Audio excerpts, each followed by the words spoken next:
On this episode of Bantha Milk Podcast, the new one is here. Yeah, no coming around the desert for this one. It's bluntly there. It is bluntly there.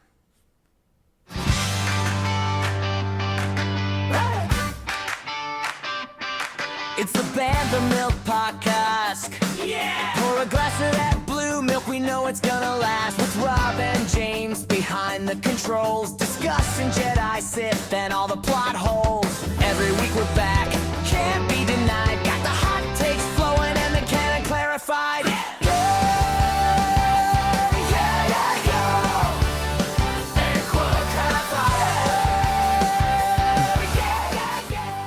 And we are back. I was grooving to that song. I liked it so much. I didn't even think of stopping it early. What's up, James? How are you, my friend? Life is treating me so well. Good to be back together with you after a month away, it feels like. It feels so long. I missed you so much. You did a great show in between there. You had a special guest, and she rocked. She was awesome. I loved her takes on the best way to watch all of Star Wars, or at least the important parts.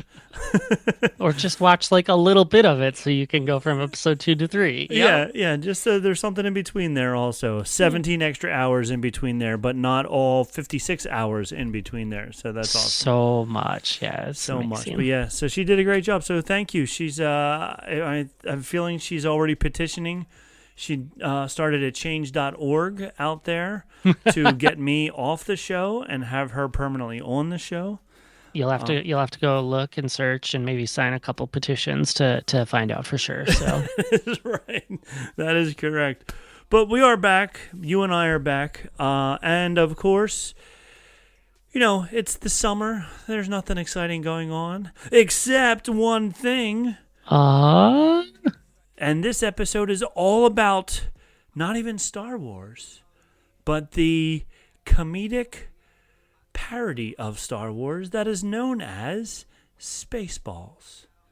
Because they just announced the poster, Spaceballs 2 is coming. We knew about this, but the poster is out there, and it's one of a replacement to or a follow-up to one of the iconic scenes. Now, first off, I feel like in Spaceballs, you can't go 3 minutes without having a line that you're just like, oh my God, that is such a great line.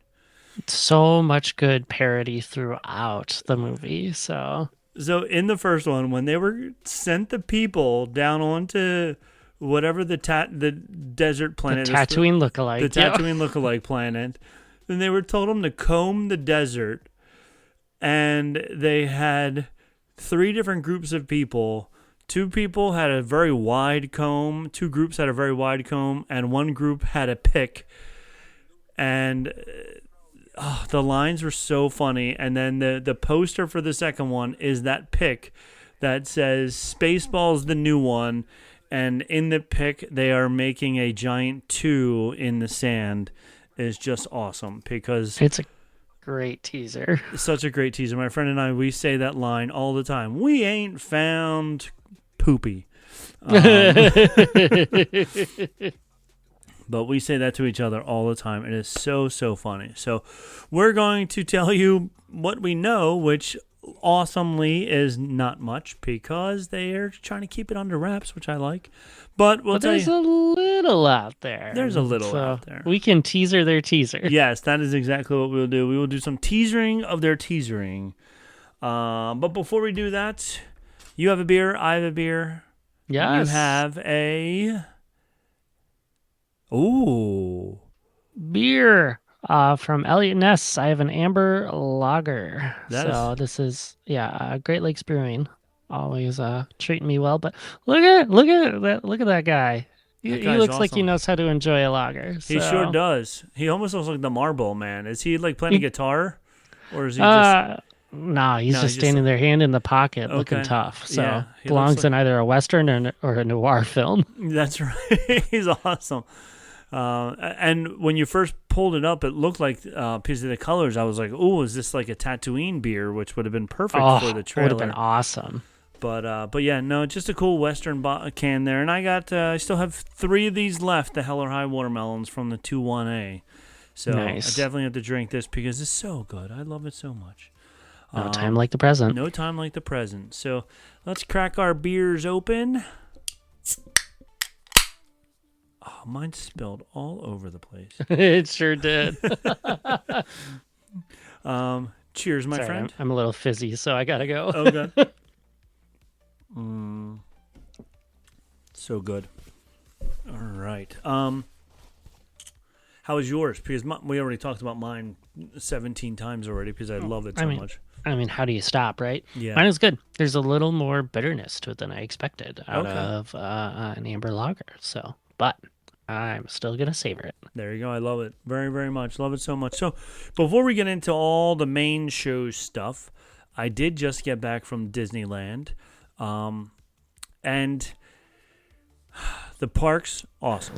So much fun. Flying 6 hours across the country on JetBlue in the last row. Not so much fun. So, my son and I... Is that the only flying you did? Okay, you keep telling your story, but I have to... Yeah, so we went from Newark to LAX because it was a one-way nonstop flight. That's if we would have went out of Philly, we would have had to stop in like Colorado or Chicago or Denver, Phoenix, Chicago. Always one of those hops. Orlando. Yep. I love when it's like, I'm like, wait, hold on. It's like 17 hours. It was ridiculous. Yeah. Yeah. Don't even ask. Charlotte would be my expectation based on how they always seem to have layover stuff. But anyway. Yeah. Sometimes I'm like, this is ridiculous. But Newark allows us a lot more direct flights. So that's nice. It's a 2-hour car ride, 1.5-hour car ride to Newark. So it's not too bad to wind up saving a 4-hour layover and then an extra 5 hours or 3 hours of flying because you're going up or down or wherever you're going. But yeah, so luckily it was one way each way. The parks are fun. I think if I were to talk to the TSR guys, I think I'm going to say, because there's always been a debate, it has never been solved as to which of the space Star Wars Galaxy's Edge Black Spire outposts is better. At one point, I wrote to the guys and I said, okay, now that Disneyland gets all the cool things first, like... they got the BD droids, which we saw. They were cute. They were really funny. They were walking around and they were just like looking at each other, looking at everybody. They were kind of like taking pictures of things. It was pretty funny. Yeah, I just missed those. I'm still sad about that. So yeah, they were fun. We saw R2-D2.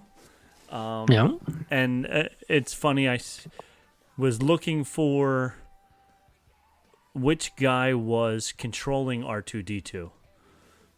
Because there's always a guy standing in the back who's like a unmarked police officer, and so there was a guy. He was wearing a sweatshirt, a regular backpack, not like anything Disneyland or Star Wars or anything, just like a blue backpack, and he had his hands in his pockets the whole time of his sweatshirt. And I said to Trey, I go, "That's the guy that's controlling R2." Yeah. Okay. And he was like, "Yeah." And you could see him, he was like staring at R2 the whole time. So I was like, yep, that's him. He's doing it. So that was fun. Yes, so incognito. Yeah, but it was good. It wasn't like he wasn't dressed as a cast member. So yeah. at least he was staying kind of far back. So yep. So it was good. We had a fun meet and greet with Kylo. Kylo comes around the corner of the whatever building he's in at the outpost or whatever it is. Yeah. And he comes around the corner and I was like, Kylo, remember me from college? We went to college together. And he goes like this with his hand and he's like, I don't think so. And I was like, yeah. That was a good answer. That was good. That's good. That's really good. Yeah. So that was fun. We saw Mando and Grogu. I think we got necessary. We got a picture with him. I don't know if it was on Trey's phone or on my phone, but we saw him. We had some blue milk. We had the Ronto wraps for breakfast. So good. The breakfast ones are very, very good. I was like, oh yeah, these are good. Yep. I was so close. They had the Bantha sipper. Oh. And I was so close to buying it, but it was $30. And I said to Trey, I go, I'm only going to buy it to put it on the shelf behind me. And $30 is a lot of money to just stick on the shelf behind me. But now that I think about it, each one of the Lego helmets behind me are like $70 to $80 each. So, but whatever. So, you got hours of enjoyment building those. I Didn't did. just put in your suitcase to fly home for 6 hours. and it wasn't going to fit in my suitcase anyway. So it was going to be even more difficult because Oh no! we Don't only mail did it. since we only went for the weekend. We just had backpacks. That's the way to do it. With all the extra stuff that we bought for my wife and daughter and whatever, like my backpack was full, and of course I had to get a sweatshirt. So that took up extra space and whatever. But yeah, so it was fun. It was a good time. But the new answer, even though Disneyland gets all the cool droids and robots and Mando and I did not see Darth Vader there. We did see Luke. Yep. And Rey, but I didn't see Princess Leia, but we saw Rey. And Luke had the really bad bowl cut wig on. Oh yeah. And look, he was dressed. His clothing looked good. He was wearing the black robe.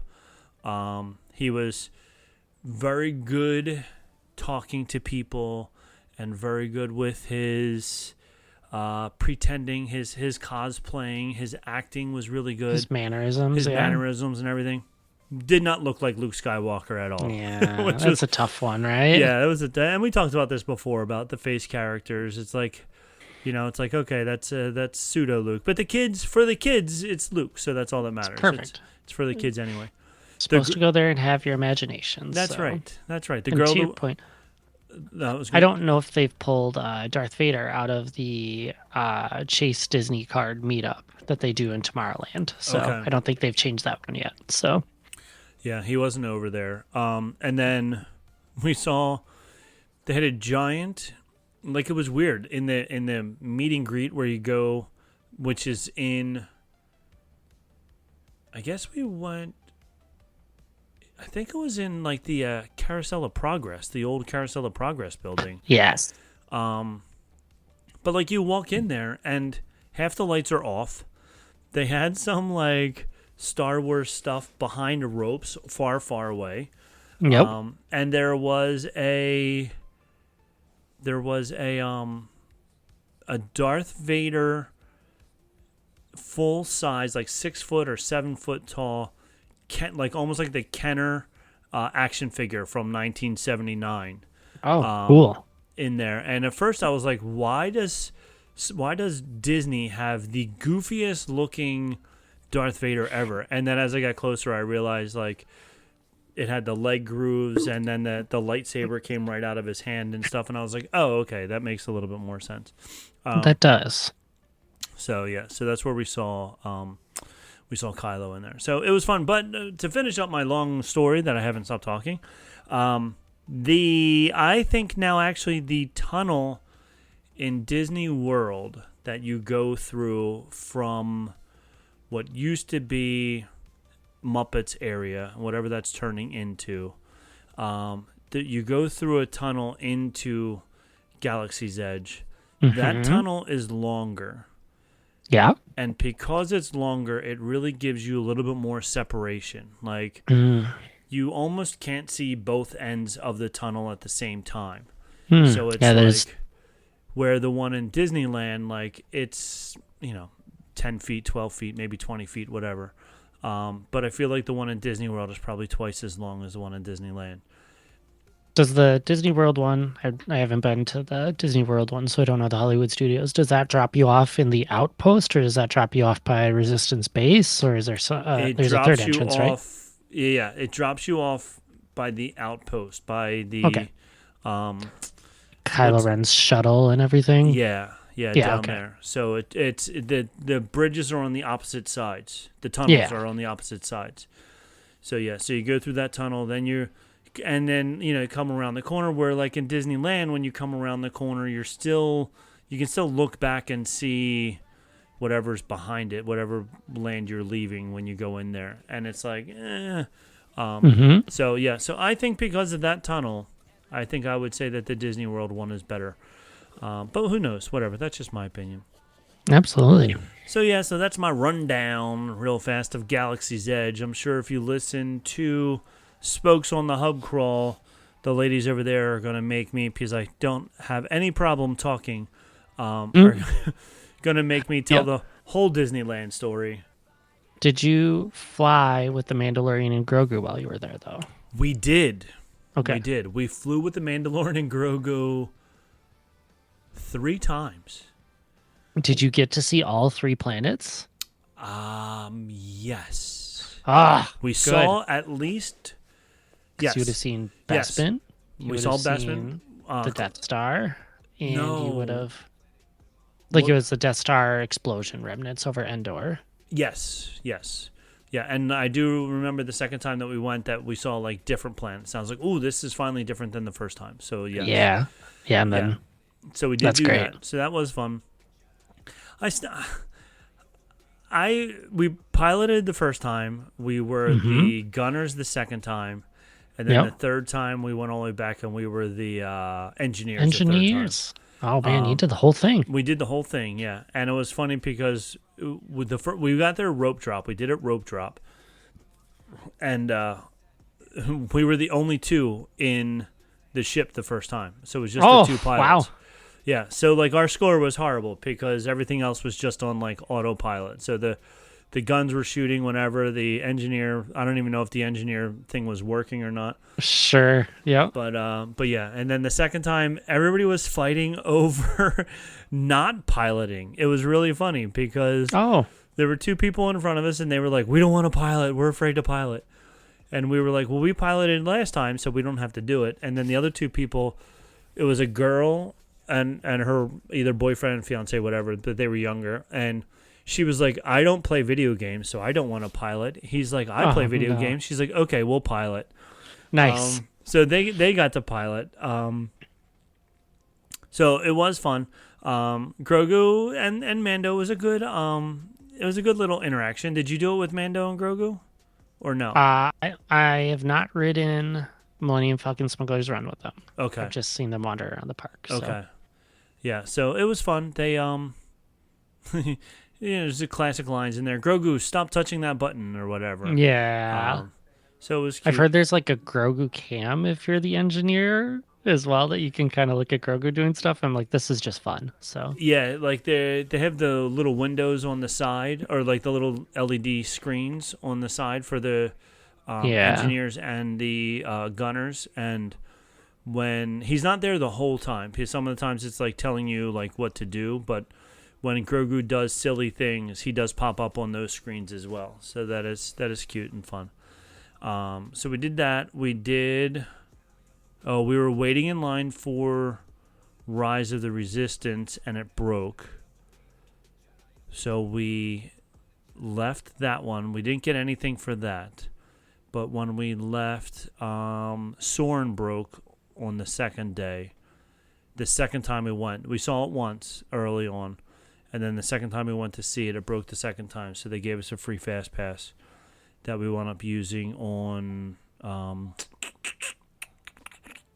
the missions. No, what's it called? The Marvel. It's like the Avengers. The Avengers drop ride. Guardians of the Galaxy Mission Breakout. Yes, that one. We did that one. Good choice. Good use of it.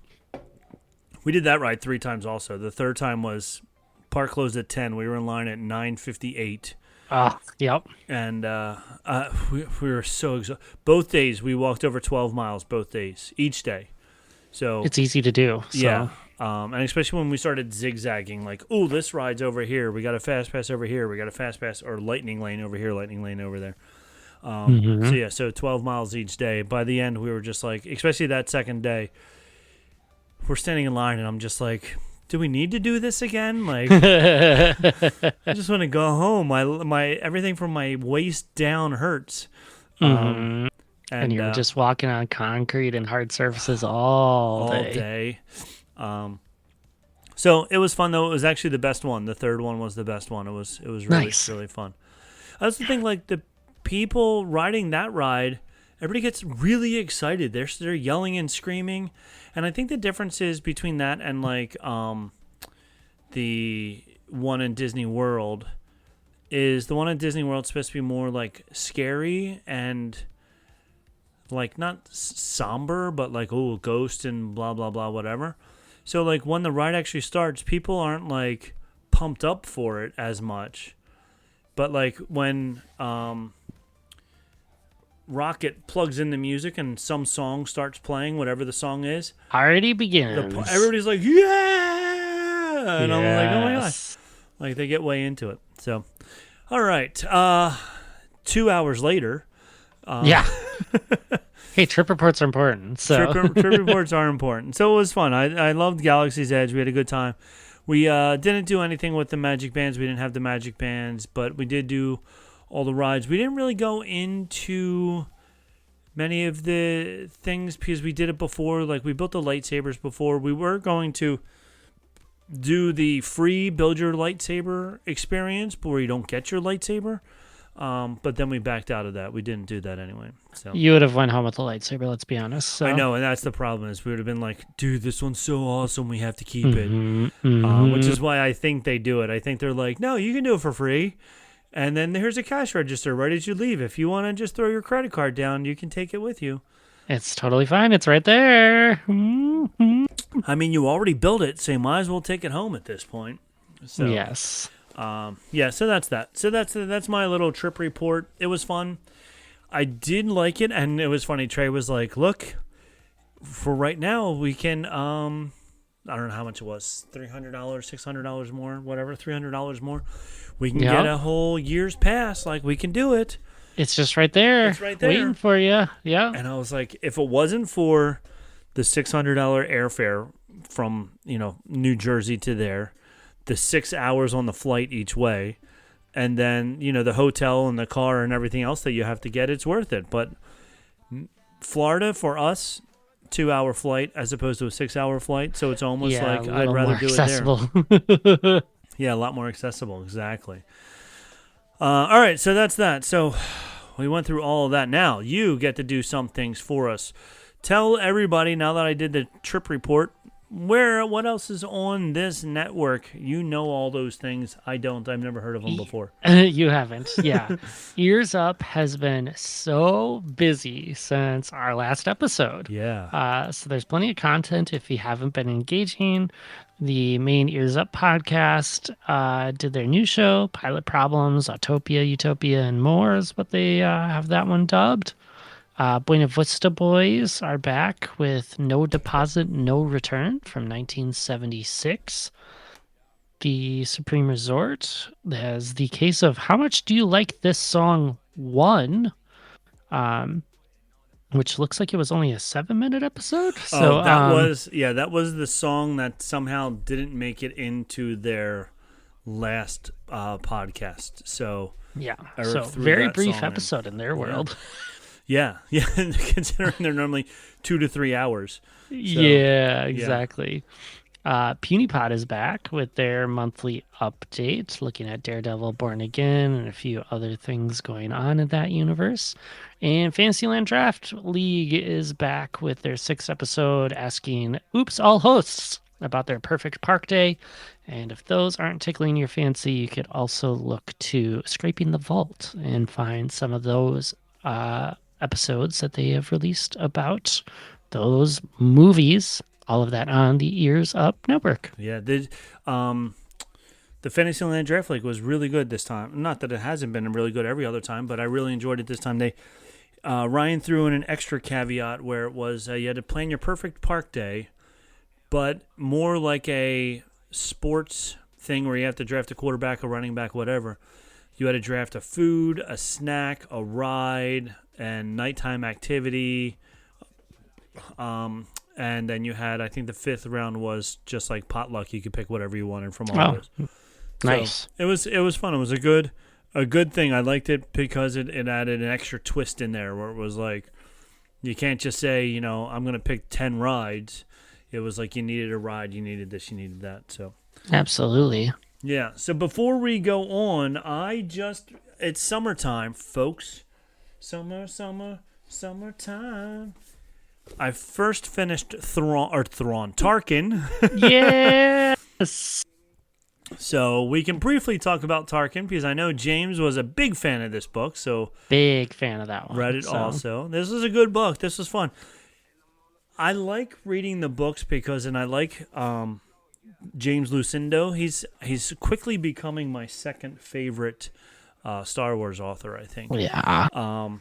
But it's fun because you get these book authors' idea of, like, he gave a good backstory of Tarkin's childhood and why Tarkin is such an angry fellow and things like that. So that was a lot of fun.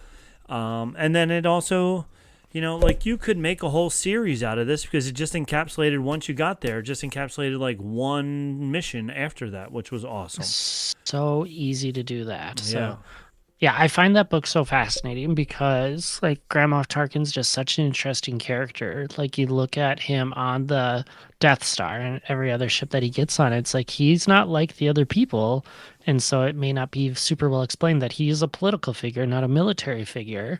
But because of his upbringing and everything, he's able to earn respect of people that don't really give out respect. And so I just think it's really kind of compelling and shows a lot of how he became the person he is, kind of like you said. Yeah, he was awesome. It was a really, really good book.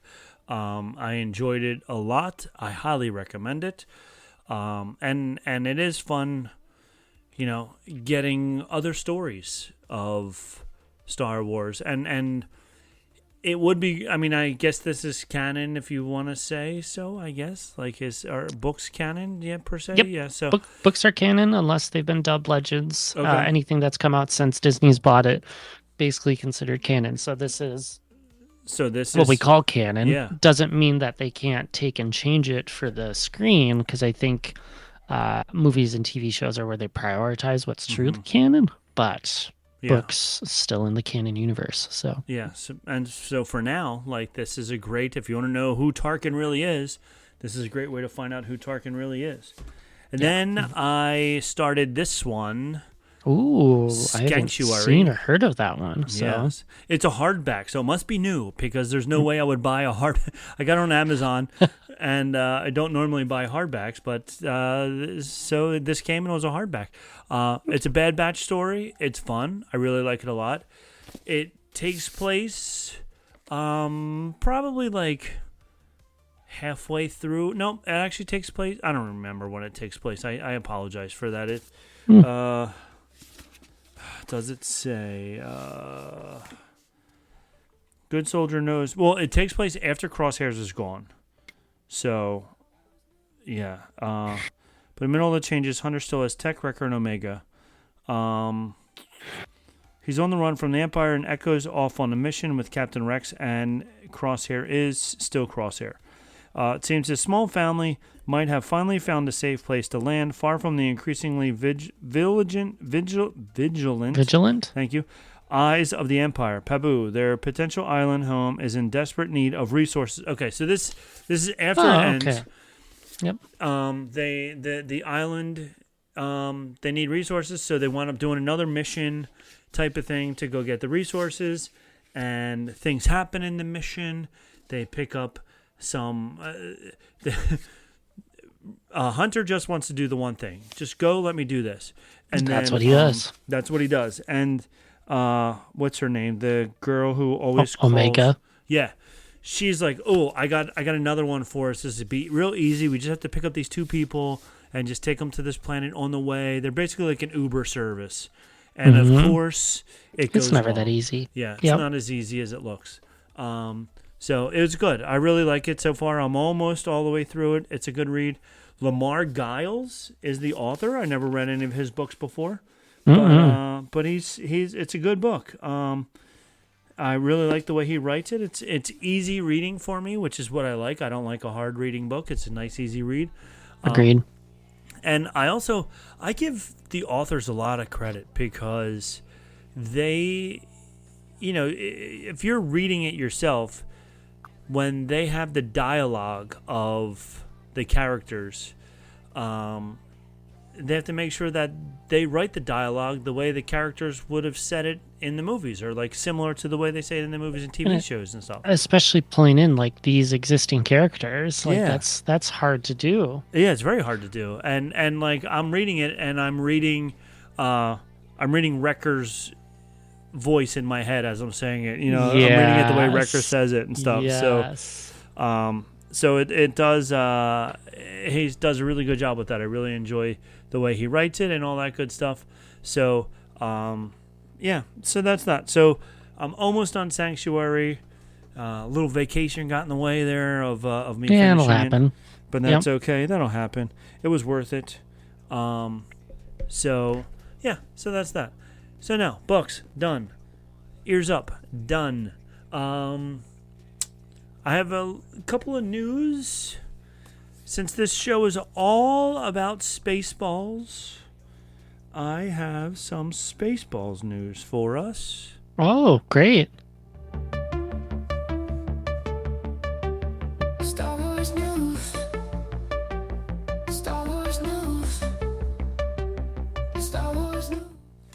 All right, since it only says 3 words, I cut it short. All right, my Spaceballs news is this. And this is from the world of Spaceballs. So imagine you're living in the Spaceballs universe. Mega Maid backs up, sucks local planet's total coffee supply by accident. In a catastrophic programming earlier today, Mega Maid's operations crew switched the Mega Vacuum from suck to blow and back again, inadvertently vacuuming up the entire liquid coffee supply of planet Druidia. President Scroob issued an emergency address appearing visibly shaken without his morning brew. "We are doing everything we can to sort this out," Scroob stated, with frantically trying to locate a straw large enough to reach the ship's holding tanks. Meanwhile, Dark Helmet has reportedly locked himself in his quarters with a giant donut, refusing to come out until the liquid asset is redistributed. So, the coffee will be back, folks. It's just been sucked up for now temporarily. So, sorry about that. Thank goodness. I have 2 more articles real fast. Yogurt, we all know him. He is sued by former merchandising partner over Spaceballs the Flamethrower injury. Ooh. Yeah, we all saw it. They had Spaceballs the Flamethrower. Well, It was a great product launch, yeah. it was a great product. The merchandising mogul and keeper of the Schwartz yogurt is facing a multi-million-dollar Space Bucks lawsuit after a batch of Spaceballs the Flamethrower toys allegedly operated exactly as advertised. A class action lawsuit filed on behalf of the outraged parents claims the children's toys caused widespread living room signage across the galaxy. What's that? I don't even know what the word is. Singeing? Singeing. Yes, thank you. Yeah. Look at you. I need you. This is why we're so good together. You can. Oh, yeah. You know Two all minds. all the words Attached together. Yeah. I can't read. Singeing across the galaxy, Yogurt's legal team released a brief statement dismissing the claims. The kids love it. It says right on the box, not responsible for loss of eyebrows or total planetary incineration. Merchandising, where the real money from the movie is made. So you better check your. Did you get one of those? The Star Wars the Flamethrower by any chance? They were sold out before I could get mine. I was really disappointed. Yeah, that is very disappointing. Mine was on back order, and then they just same thing, sold out, and never give it to me. Kind of like my gold sneakers. And the last one, Lone Star apologizes after Winnebago breaks trans warp speed limit in the no-fly zone.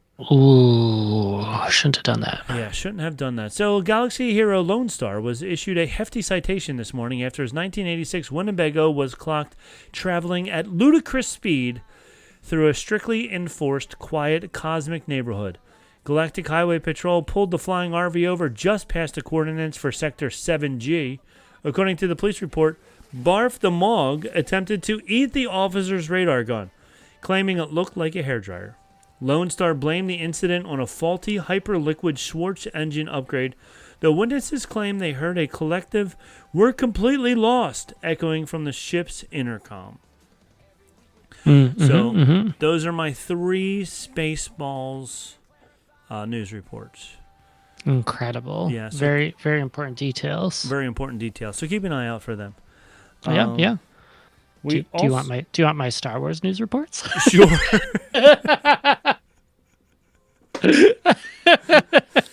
You're like, look, I have real news here. And I don't want to waste it. Yours is very real. What do you mean? So we're out of coffee. We are out of coffee. Yes, it's all been sucked up in Mega Made. So we need that. All right. So what are your real Star Wars news? Yeah, Mandalorian and Grogu finally got its release date for coming home. Okay. So it'll hit digital platforms, Prime Video, Apple TV, Fandango, all the places you can buy it, July 21st. And then it'll come hard copies, 4K, Blu-ray, and everything on August 25th. And what I think is fascinating is there's no indication about Disney Plus being released with that one. I would assume it's going around that timeline. Yeah. But also cool, and something that I feel like I miss out on because I never buy Blu-rays or DVDs. Like, they're talking about how there's like behind-the-scenes featurettes and audio commentary from the director, and I'm like, I used to really like that on DVDs and stuff. And so we don't have that anymore. No. Now that everything's just streaming. Everything just goes right to streaming, unless you're Eric. Eric who still buys everything on DVD because he says, you're not in control of the Disney Plus. They just decide they're going to take things off, and then you can't watch it ever again. And then it's just gone. And then it's just gone. So this way he has whatever he wants on DVD. Now, he needs to make sure that his DVD player never breaks because I think they're coming hard to find as well as the VHS player. So, yeah. So that's going to be a tough one. Mm-hmm. So... anyway, moving on. News coming out ahead of San Diego Comic-Con at the end of this month. So that's why we got the Spaceballs drop. Yes. But also, Lucasfilm just announced Star Wars The Experience, A Journey Through the Galaxy. They're going to have a massive touring exhibition opening at Philadelphia's Franklin Institute. How lucky are you? We got D100 came to Philadelphia first also, and now Star Wars is coming here first as well. Look for a full report from this guy because I'll be there. Absolutely. February 13th, doors open, kicking off the 50th anniversary celebration. 70 never before publicly shown artifacts, including Darth Maul's lightsaber, Darth Vader's screen-used armor. And then it's going to be on tour for 5 years. So it's going to be a long 50th anniversary celebration. Yeah, it's going to go everywhere. I read somewhere the exhibit already crashed the Franklin Institute website. Oh, really? Crashes. I mean, people will be so hyped about something like that. And like, can I buy tickets for it today? Yeah. Can I already plan ahead for something like that? And it's like, no, you probably can't. But no, I don't know if I'm looking for some news articles here. No, nothing is popping up about it crashing the website, but I felt like I read that somewhere. Could have been wrong, but I think the day that they released it and said that it was going to be at the Franklin Institute, I feel like they said somewhere that it shut down the website for a while because everybody was like clicking on the website to try and get the tickets, like you said, or just to see whatever. They're not used to that kind of traffic. Yeah. Yeah, not that many people go to the Franklin Institute's website. No, tickets go on sale in November.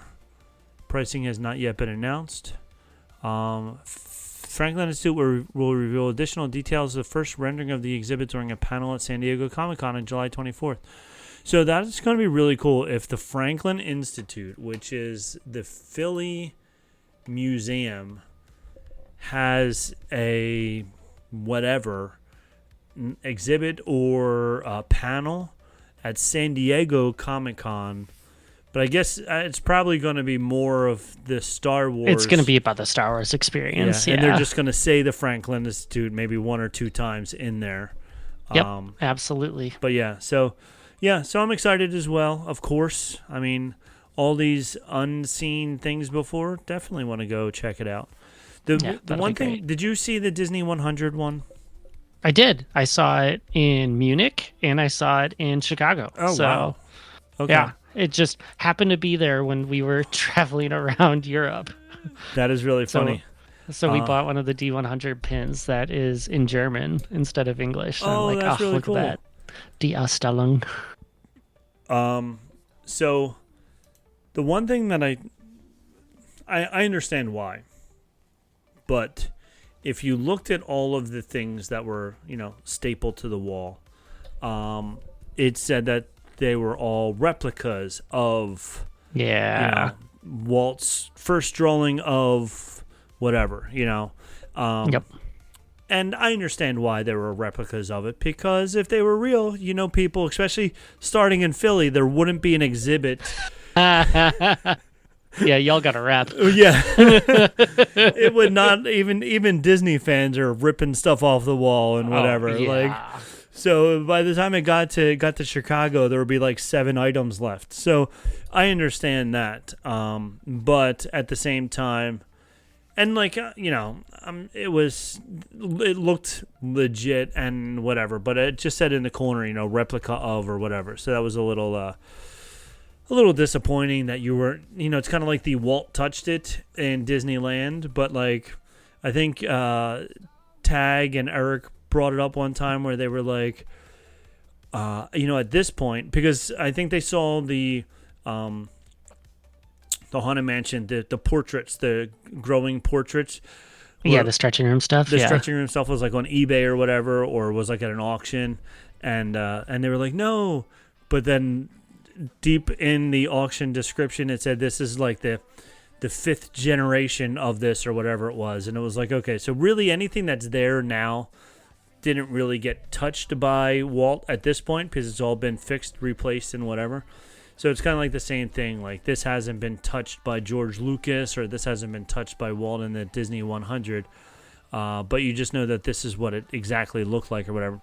So that was the only thing that was a little disappointing to me. But it was cool seeing all these replicas. And like I said, I know why, because it wouldn't still be there by the end of the tour. They would all be stolen and sold or whatever. So yep. Our friend Avengers Hockey's in the chat. I wanted him to come on. Avengers Hockey. He is the #1 Spaceballs fan of all time. Would have been perfect for tonight. Yeah, so he's going to join us in the chat because he's also watching the baseball classic that is going on right now, the All-Star game. The All-Star game, yep. Yeah. Yep. So Home Run Derby done last night. Go on. Yep, love it. Schwarber was so close. So close. So close. That stadium would have exploded if Schwarber would have won that. It would have been so cool. But anywho, all right, so we got the Star Wars news done. Now you think I'm done? Oh, you have more news. Go for it. Let's go. I got more. You found out a lot of stuff. I did, because we had a trailer drop for the 9th Jedi, which I'm going to be excited for, and Rob's going to make me explain why Star Wars anime is cool and interesting once again. I'm going to go, that's cool. Yeah. 8-episode anime limited series, continuing on the 2 shorts that we've seen in Visions as it's gone through, as our force-sensitive heroine continues to search for a kidnapped father and get to kind of see where that takes us. So it's a cool 2-minute trailer. Great art style again in living in that, what it's going to be. So I'm excited for that one to come out August 5th for the timeline of that one. So we're coming up to just a couple weeks. Did they say how long each of the 8 episodes are? Do we know that? I don't know that one, which will be interesting because the Vision ones were, short. Yeah. I don't think any of those went really longer than 20 minutes, if even that long. So, So it'll be interesting if they do, 8 20 minutes, 8 30 minutes, or 8 7 minutes, whatever. So it'll be interesting what they do. All right. Do you have any more news? I have two more for you. All right, let's go. I made up fake ones, and you have all these real ones. Yeah, we are the duo. This works together. It works perfect. Yep. Two books coming out here yet this month. The adult one is Star Wars Legacy from author Madeline Rue, is my guess on how to pronounce that one. July 28th. This one picks up after The Last Jedi with Rey and Leia journeying together to repair the broken Skywalker lightsaber. So we get to figure out the relationship between the two of them. Nice. Which I'm curious is going to help explain why, spoilers for episode 9, at the end, Rey chose Skywalker as a last name. Yes. Yeah, wondering if it's like Leia was like a mother figure to her that she never had. And so we kind of get that experience. Well, that'll be good to see if that how that happens. I'm looking forward to that also. Might have to be another book that I buy in a hardback version. I know. If it's coming out that quick, you might just have to. Yeah. So the other one is Star Wars has announced its first official young adult romance novel. Yes. I have to get this for my daughter. She'll love it. Absolutely. And I love this. So it's called Eyes Like Stars by bestselling author Ashley Poston. Again, another name I'm not familiar with. This is out July 21st. So not long after this episode goes live. But I love the concept of something like this because this is storytelling that happens to be in the Star Wars universe, basically. Basically, it's following an 18-year-old girl in the mysterious stowaway navigating a First Order plot and maybe falling in love along the way. It's a young adult romance novel. Maybe. Yeah. But I'm like, I just think this is cool. Like, it's just stories in the Star Wars universe, and like whatever kind of is doesn't have to be a big deal. Yeah, that is cool because that's why we liked Ears Up just posted a bunch of green people. I don't know if they're excited or if they're grossed out. I'm not really sure which. Or he's just saying hi. He might just be saying hi. Fair enough. Yeah, fair enough. But yeah, like that's why I liked Star Wars Galaxy so much because you didn't have to be a Skywalker. You know, it wasn't about a Skywalker. It was about somebody else. So this would be fun having two people other than the main people that you know, and whatever, and they just might fall in love. Who knows? Yeah, you never know. In a young adult romance novel, maybe there's love. Maybe there's love. Maybe there's a guy on the cover with half armor and half muscles and long flowy hair. Naturally. So, yep. All right. Finally, from love to grab your pitchforks, we've got rumor speculation that's going to make people mad. Okay, I'm ready. New rumors suggest Ryan Gosling's Starfighter character is allegedly named Cade. Now, this is a big deal because there are old expanded universe comics that have a character named Cade Skywalker. Oh, no. In other words, have we been duped and we are not leaving the Skywalker saga? Family, Instead, we have a Force-sensitive descendant, a bold, controversial take in Star Wars? Why did you have to go? We could have stopped at the romance novel. No, we need the anger. Anger drives clicks. This is what Star Wars is all about, is anger. I hope it is not Cade Skywalker, because we were just so excited to get away from the Skywalker family, and now we're getting sucked back into it. He looks so close to him, too, which is making this worse. So no. I hope it's coincidence, but... I hope. Now you're really... Now I'm sad. Thank you. You're Thank welcome. you for that. Oh, see, we could have ended with just Lone Star apologizing after Winnebago breaks Time Warp, but no. I had to let you brag about Philly and then get upset. And then we had to go into Cade Skywalker. Oh, yeah. I hope not. But unfortunately, they know what draws clicks and what people want. People want Skywalker, even though the hardcore fans don't. We want everything else. But if it doesn't have Skywalker in it, people won't go see it. Which is why George Lucas just came out recently saying focus groups are terrible. Movie viewers don't actually know what they want to see. So we need to stop listening to viewers or otherwise they're just going to write the whole movie. So just give them what we want to give them and just be happy with it. Oh, my goodness. Exactly. Well, thanks for ruining my night. I hope that maybe the next segment will fix it. Yes, let's go on to the next segment where we have very important things. Yeah. I'm the Jedi of the week. I've been running it like I've been Yoda for a minute. Putting on a clinic with my homie Obi-Wan Kenobi. Can you feel it? On the field like a real one. Yeah, I'm the one like my... All right, go ahead. Jedi of the week. I don't even remember what letter we're up to. I know we're getting to the end of the alphabet. You're going to have to start over again.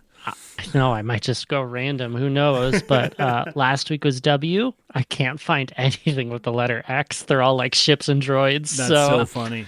So we go to letter Y. Perfect. And it really felt wrong to ignore the elephant, or should I say the tiny robed guy in the room. So this week, our spotlight goes to yogurt. Yes. No.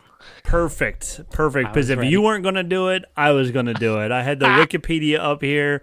I was going to say, for Spaceballs, we also have to do this, but you're doing it. We have to. You have we can to. return to regularly scheduled program next week if we want. Right, exactly. But for this week, we have to stick with our Spaceballs theme here. So go ahead, hit us up with who Yogurt is.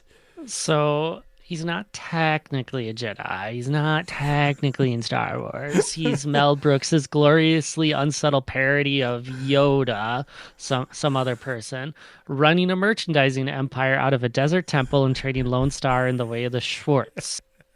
He's got the size, he's got the wrinkles, he's got the cryptic wisdom, and absolutely none of the humility that comes with the Jedi.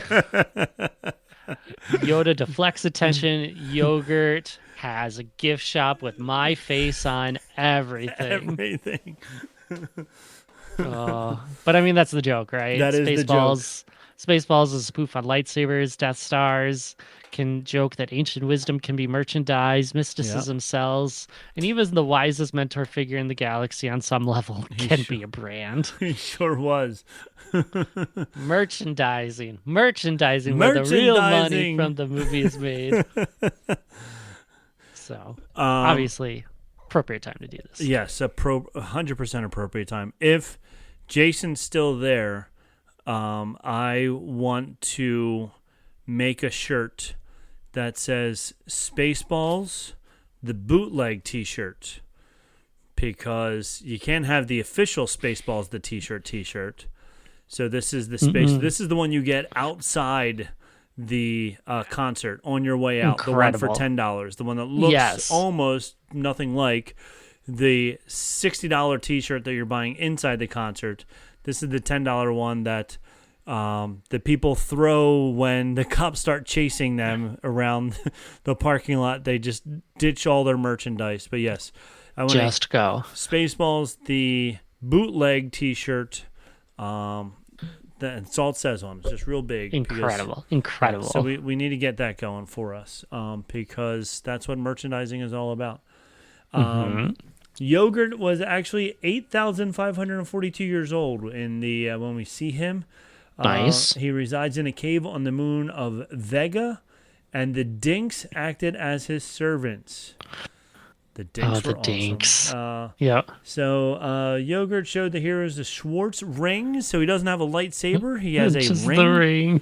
And then, of course, we all know that Lone Star finds out that his ring also is a Schwartz when they discover that your Schwartz is as big as mine. So that's that. So whatever. So Yogurt. I love him. He's awesome. We are going to go out of this wonderful Jedi of the Week and into our main topic, which is all about Spaceballs. And James knows what's happening in Spaceballs, the new one. I do. So he's going to tell us all about that. And we'll be right back after these commercial breaks.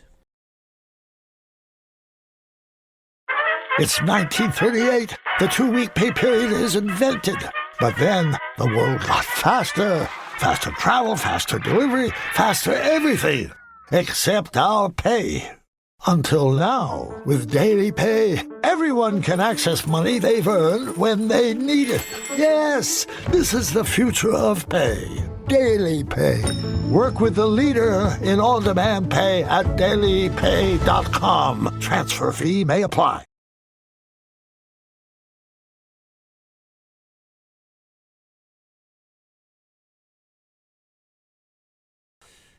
And we're back. That was awesome. I hope you buy that. Or, gamble. Because gambling, it's what it's all about. All the ads are gambling ads now. So go ahead. Or don't and just listen to our podcast. It's fine. Just listen to our podcast. You can. I'm going to steal a line from Kill Tony. If you put down a bet that James was going to talk about yogurt and the fact that Ryan Gosling is a Skywalker, you would have just won $10,000. So, woo. Yeah, woo. Just space bucks. So. Space bucks, 10,000 space bucks. All right, so first we got Spaceballs the movie. We do, and good timing because the movie doesn't come out till next year. Right.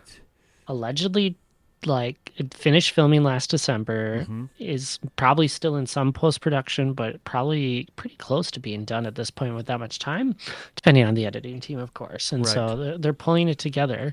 But thanks to San Diego Comic-Con this month, they started giving us details. So we got the poster that we talked about in the opening, and we also have a little plot synopsis teaser. So I've got 4 sentences to read for you. Okay. So hold on tight. Somehow, Dark Helmet has returned. Great start. That's a great start. Oh my gosh. Somehow. 40. Yeah. I'm like, wow, we are hitting this parody so hard, just like that. So, just like that. It's just coming out right away. Like, hey, here's how we do parodies. Yep. 40 years after the events of the first Spaceballs, 50 years after the events of Star Wars A New Hope, and 1 year after the events of The Devil Wears Prada 2, the galaxy is once again under threat. I love it. I love the references to, especially Devil Wears Prada 2. They were like, hey, if they're going to make a movie, a second one, we might as well. I mean, that one was like 20 years apart, too, so it's like, here's a joke we can make. Now, I'm just hoping Meryl Streep cameos in this or something. So. Oh, that would be so funny. Yeah. All right. A threat so evil, so unstoppable, so completely lacking in any original ideas that it has vowed to bring back the past. Every last bit of it. Lacking any original ideas. So basically they're saying, we're just going to redo the first one. Yeah. Just Force Awakens all over again, right? With Lone Star in hiding, Queen Vespa on the throne, and the Schwartz stretched thinner than a franchise releasing TV episodes theatrically, the only hope for the galaxy is Vespa's undisciplined son, Prince Starburst, and a mysterious palace advisor named Destiny. I love the names. Oh, I know. It's so good. Together, they must find Lone Star, Yogurt, and any other iconic legacy character fans are demanding before they can discover the hard way that while some threats you can fight, the reboot is not one of them. Also, this reboot has been begged for 40 years as well. Yes. The first Spaceballs was so funny. People were like, oh my gosh, Mel Brooks has to do another one, and it's taken forever for the reboot. So the fact that they finally decided is awesome. So I do love that. Mm-hmm. Yeah, which is absolutely wild because Mel Brooks just turned 100 and is coming back as Yogurt. Yes. Rick Moranis is coming out of retirement from like the 90s to redo this role. I mean, he retired to be a dad, which is like the coolest thing ever. That is the coolest thing ever. It's like you're pulling people back into this franchise because they probably adore it and think it's funny and love what they were able to do with it. So, Bill Pullman is back as Lone Star, and his son Lewis Pullman is the one who is Starburst. So yes, I'm sure there's going to be some kind of reference in there as well. Keke Palmer is Destiny. Mel Brooks as Yogurt. Rick Moranis, as you said, as Dark Helmet. Josh Gad is in it because, as we all know, the original Barf has passed on. Which is so tragic. Yes. So rumors were that Josh Gad was going to be playing like a Barf-esque character, but that makes sense. Oh yeah, on IMDb he does not have a character name. They kept that under wraps. Yes. There's a couple people in there that they just have as unnamed characters. Yeah. So Anthony Carrigan also doesn't have a name. He was in Superman. Bill and Ted Face the Music, the 2020. Barry. Oh, Barry. That's what I know him from. The TV show Barry. Did you ever see that? Oh, I don't think so. So it was on, I want to say HBO. Yeah, it was on HBO. It was with Bill Hader. Okay.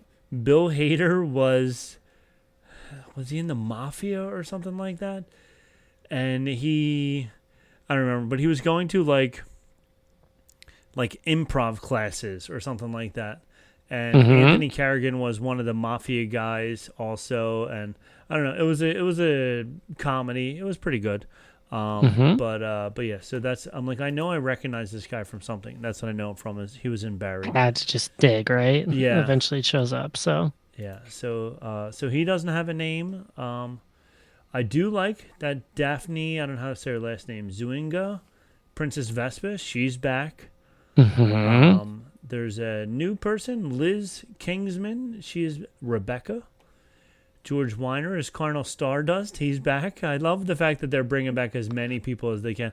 They're coming back. Yeah, Michael Winslow is back in this as the radar tech. He was so good in all the police academy movies, and then they had him, the bleeps, bloop, bloop, the sweeps, and the creeps, boop, boop, boop, like him and his sound effects and everything. He's so awesome. So he's gonna do something silly as well. And then I like this guy, Mikey Thompson, undisclosed. It would be great if his character's name was actually undisclosed. Actually undisclosed? Oh my gosh. That would They've been playing awesome. the long game. Yeah, that would be so cool if his name was actually undisclosed.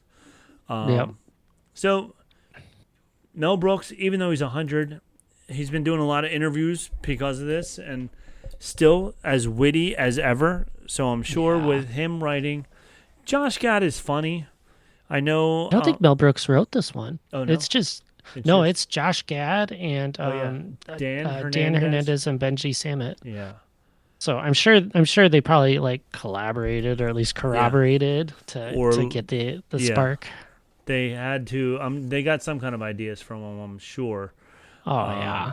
But yeah, like I can see Mel Brooks just pulling out like boxes of just paper and being like, these are all the different ideas that I wrote down over time. So true. Use any of these if you want to. That would be really. Well, he had really such fun. a wide range of all of his films. Because I remember when I bought Spaceballs, it came in a box set with Robin Hood Men in Tights. And so it's like there's just a ton out there in his distinct style. Yeah, So now I'm going back to the early 90s. Okay. Yep.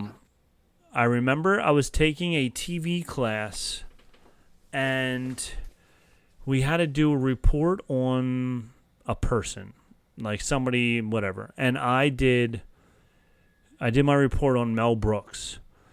Cool. And I just remember I didn't know like all the movies that he did, and also in the 90s it was like hard. There wasn't the internet like we have now where you can like look things up. So it was like, okay, how am I going to find out what movies other than Spaceballs that I know did Mel Brooks, write or direct or whatever? But in Spaceballs, there's a scene in Spaceballs where they're like, what part of the movie are we in right now? Right now, we're now. So can we fast forward? Yes. And then they fast forward, they rewind, all that good stuff. But on the shelves, when they put in the VHS of Spaceballs, the movie, there's all these other movies right there next to it, and it's all of Mel Brooks' other movies. So I remember hitting pause and then writing down all the other movies that Mel Brooks directed and starred in or wrote or whatever as part of my research. I was like, yeah, I got this from Spaceballs is where my research is for this is from Spaceballs. Mm-hmm. But yeah, like, I mean, incredible. Blazing Saddles, so many, there's so many stories, especially now with Mel making or being a part of this one, where everybody's talking about Blazing Saddles and how there's actually a Mel Brooks documentary on HBO right now, a 2-part documentary. Highly recommended. I watched the first part. Yes, I watched the first part. It was really good. I didn't get to the second part yet, but they talk about like his movie making and all that good stuff. But like Blazing Saddles was a flop, but has then turned out to be like a cult classic at this point. But everybody says, could you make Blazing Saddles today? And everybody's like, nope. Not even a little bit. But like they were the point of it, and they said, could anybody else have made Blazing Saddles? And they were like, no, only Mel Brooks could get away with making this movie. And the fact that he had like Richard Pryor helping him write it and whatever was part of the thing that was like, okay. Richard Pryor was actually supposed to be the sheriff, but then he had a conflict of some sort and couldn't do it. So he totally backed out, but he was originally supposed to be a part of it. But yeah, you cannot write Blazing Saddles today. But like all of his other movies, History of the World Part 1, so funny. And like just it's all like one-liners that are strung together to make a complete thought, which is so good. And the producers, of course, was phenomenal, and even like so good that it had a super long Broadway run as well, and it keeps coming back. So Mel Brooks, awesome. He's a great guy. When Spaceballs came out, and when it came out on VHS, my friend and I remember watching it over and over again. He said, Avengers Hockey said, also on the shelf were Rocky 15, Rocky 16, Rocky 17. Oh my gosh. Can you imagine? Poor Sylvester Stallone.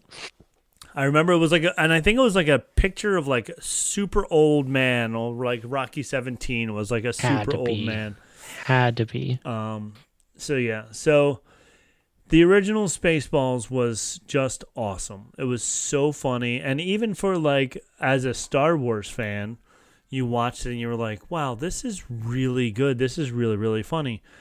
It had all it's not like mocking is what it does. Like it is playing parody so well of like laugh at the thing that's just ridiculous and laugh because you love this franchise.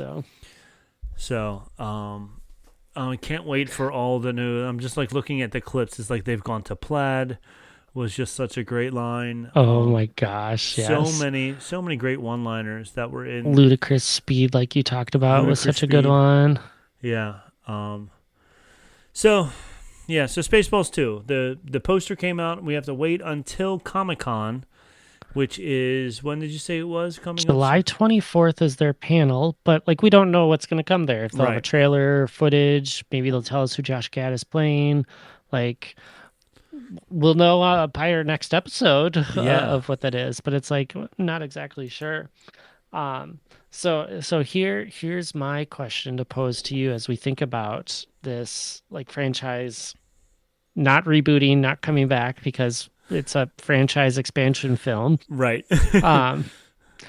But it's like, so 40 years since Spaceballs. So it's like, are we just playing to the nostalgia of people who saw it when it came out or saw it young enough? Because I don't imagine it's lingered around enough for too much of the new generation. I'm sure there's some. So like, is it going to do that? Or is it truly like the right time for a parody movie to come out in the state of Star Wars today? That's a great question, because I think, all us old heads are definitely going to go see it because we love the first one. Mm-hmm. But is it, and also like, what are they going to do? Like, I know years ago when they asked Mel Brooks if he would do a Spaceballs 2, he said something like, if he were to do it, he wouldn't just do like a parody of the prequels or a parody of the sequels. He would do just something else that would be similar, but, different enough. And like, the original Spaceballs was a pretty good parody of, like all three of the original trilogy. Yeah, the original I got it trilogy. So, I think I actually believe and think, because so the duties fall to Prince Starburst, Vespa's son, and Destiny, a royal advisor, to find Lone Star and other allies to defeat the new threat. So I have a feeling like Bill Pullman, Daphne Zwinga, Queen Vespa, Lone Star, they might not even be in it that much, That's my guess as well. Yeah. Like, we're going to have this new arch of characters, kind of like the Rey, Kylo Ren, Finn, Poe group. Yeah, so I have a feeling like we're going to see them in the beginning, and then Bill Pullman, Lone Star, is going to say something like, yeah, I'm just going to sit here and watch TV, whatever, you take it, or something stupid like that, and and whatever. Little cameos along the way that they won't get the team back together. So, yeah. Absolutely. Yeah, so, and I think, I hope that the young generation, when this comes out or before this comes out, and I think it's going to have to come down to what the TikTokers are going to do.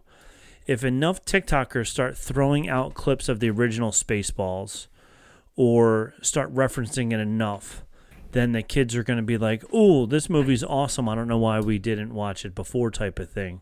Yep. And then they'll want to see Spaceballs 2. But I think it's going to be a little bit nostalgic for us, and then probably go on its own new direction, but just hopefully be just as funny, with as many little one-liners, little clips, the way the original Spaceballs was written. What about you? Yeah. I think it's a mix of both. Nostalgia is a natural guarantee. 40 years old, people remember all the joy out of it and everything that kind of comes with it. But the state of Star Wars now, especially after last episode of talking to my friend Jade and all of her kind of like skepticism and bitterness towards what Star Wars is, I'm like, she is the exact kind of person that will want to watch this and laugh at, yeah, Star Wars does do that. That's stupid, and just kind of enjoy it. And I think it'll just be a really good, I don't know if I'd say eye opener for everyone to kind of see and realize some of the things that just aren't as great as what we want Star Wars to be by any means, but maybe give hope to what it could be as we go forward with it. And so, part of my thought is like, well, there's no better time than now. Like, I don't think they could have hit any better, but it's like they probably could have. There's probably been things in the past 10, 15 years that they probably could have hopped in and done something like this. But now that they have such a complete picture, I feel like this is a really good chance to just have another one to just kind of hit exactly right, to hopefully, like the first one, parody. Yeah. So fan or not, you can enjoy it and you don't feel like it's just a hit piece. Yeah. I agree. And like you said, with Star Wars being, I don't want to say on the downswing, but like the movies haven't had the same hit that they did before. This is the perfect time to give that joke there. And I'm sure there's going to be a reference somewhere of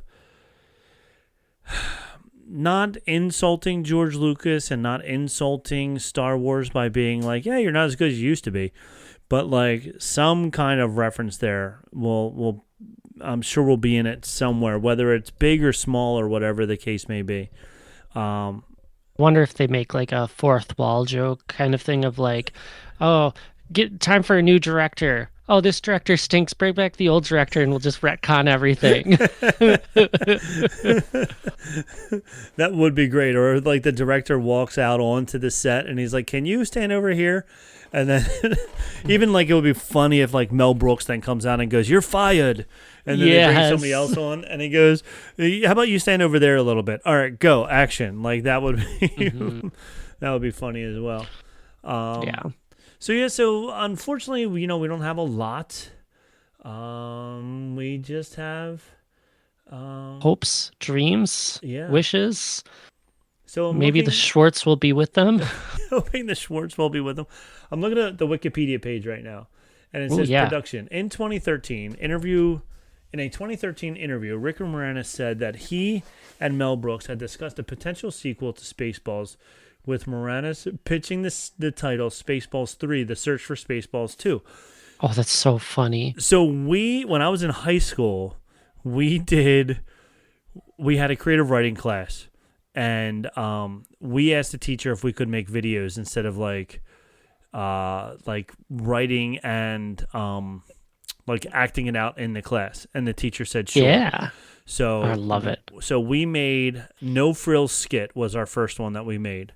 And then it was such a hit that we did No Frills Skit 3. And in the very beginning of No Frills Skit 3, we said, this is the sequel to No Frills Skit 2, which only had one copy and it burned to the ground. So you're never going to get to see No Frills Skit 2, but here's No Frills Skit 3. Oh my gosh. And that's hilarious. So many kids were like, oh, really? You did all that work on the second one and it burnt? And you're like, no, we were like, no, it was just a joke.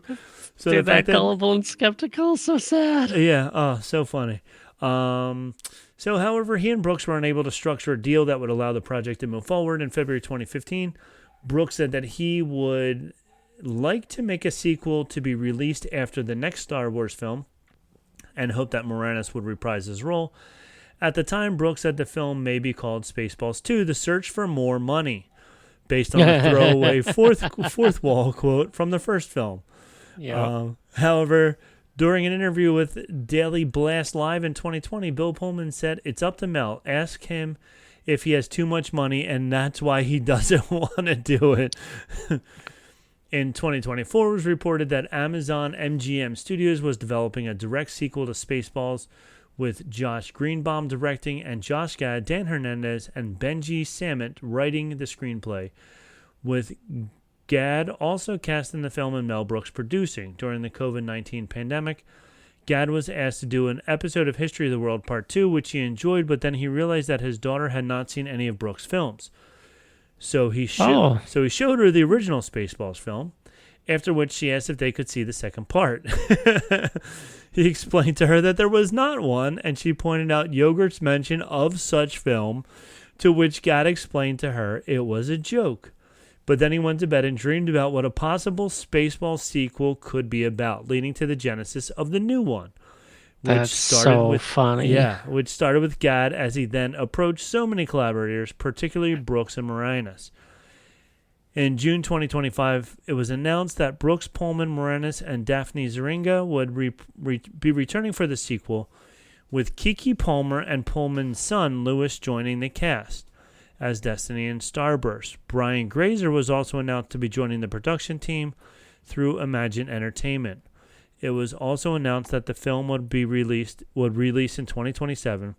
In September 2025, it was announced that George Weiner would reprise his role as Colonel Sandust, and Anthony Carrigan had joined in an undisclosed role. The film's official title, Spaceballs: The New One, was unveiled at CinemaCon in April 2026.